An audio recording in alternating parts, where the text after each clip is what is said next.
السلام علیکم دوستو، فرین ورلڈ پہ آپ سب کو پھر سے خوش آمدید۔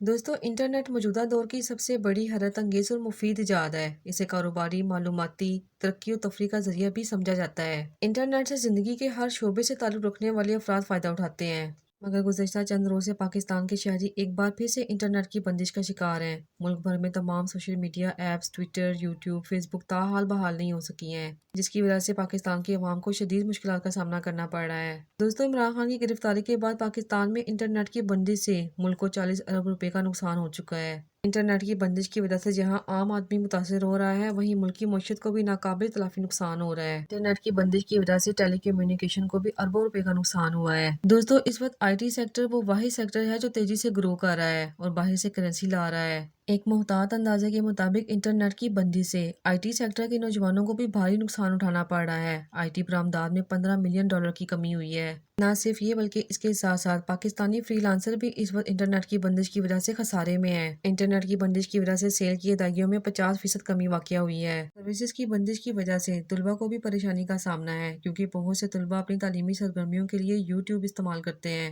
طلباء انٹرنیٹ کو تعلیمی، ریسرچ اور لیکچرز کے لیے بھی استعمال کرتے ہیں۔ انٹرنیٹ کی بندش نے ہر شخص کو متاثر کیا ہے، یہاں تک کہ فوڈ پانڈا، واقعہ، کریم، اوبر کے رائڈر جن کا ذریعہ آمدن ہی یہی ہے، ان کی آمدنی 4 دن سے بند ہے۔ دوستو، جیسا کہ آپ کو معلوم ہے کہ پاکستان میں بہت سے یوٹیوب کنٹینٹ کریٹر بھی موجود ہیں، اس وجہ سے ان کو بھی بہت زیادہ نقصان ہو رہا ہے۔ پاکستان میں انٹرنیٹ کی بندش کی وجہ سے شہریوں کی زندگی مفلوج ہو گئی ہے۔ حکومت اور پی ٹی اے سے فوری طور پر سوشل میڈیا ایپس کی بحالی کا مطالبہ کر دیا گیا ہے، مگر ابھی تک سوشل میڈیا ایپس کی بحالی کا کوئی فیصلہ نہیں ہوا ہے۔